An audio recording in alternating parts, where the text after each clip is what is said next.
In this lesson, we're going to learn how to overload the increment and decrement operators. We'll do this for both the prefix version of increment and decrement, where you put the operator before the variable, and the postfix version of increment and decrement, where you put the operator after the variable or object. So let's get started. We start off by typing the data type of the return value of the function. Remember, these operators are functions, which case is a date, followed by a reference to the operator keyword, followed by the ++ operator for increment. Next, we type an empty parameter list because we're not going to have any other objects besides the object we're trying to increment.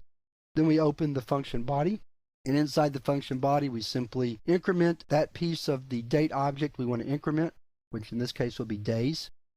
To keep it simple, I'm only going to work with days like I did with the arithmetic operators, but we could also do things for month and year, but day seems the most reasonable.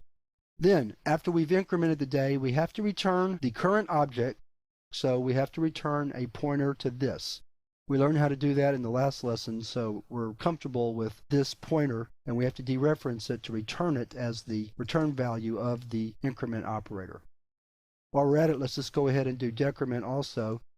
Very same operation, we're just going to change the operator from ++ to --, and then in the body, instead of incrementing day, we're going to decrement day. And we still return a pointer to the current object, this, and then we're finished. So let's go down to our code. We'll start over again here. So we're going to type date today, enter the current date, or a date, doesn't really have to be current. Then let's see out the date, just so we'll be sure where we start from.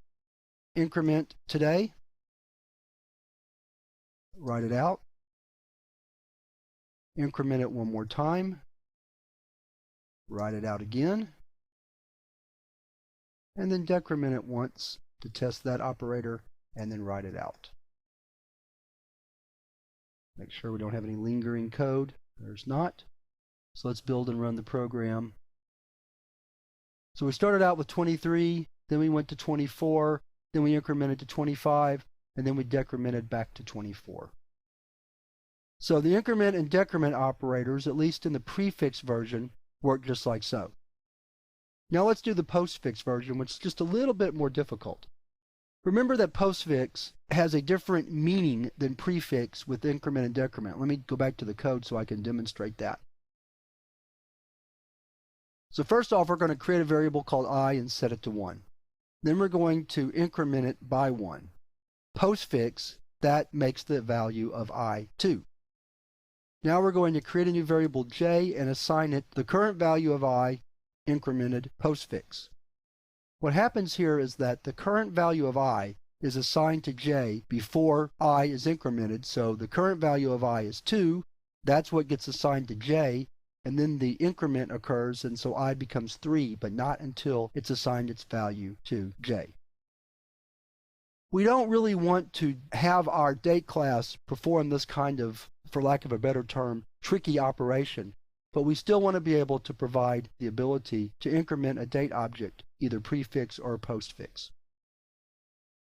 So let's go back to our date definition, and let's begin writing the postfix version of increment and decrement. So for increment, this time rather than an empty parameter list, we provide an integer value. That integer is the value that's going to be returned after everything else is finished. You'll see what I mean by that in a minute. Then we have to create a date object to store the current value of the object. Because if we allowed assignment, we'd want to pass the current value of the date object to the new date object before we incremented the day. So we have to do that first. Then we increment the current object by incrementing the dereference pointer to this. And then we return the date object we created in the body of the code. We'll do the same thing for decrement. Date D equals a pointer to this, and then a decrement to the current object, followed by a return D, like so. Let's come back to our main code. Instead, let's just use the same code and we'll just modify where the increment and decrement are placed. We'll do it postfix here.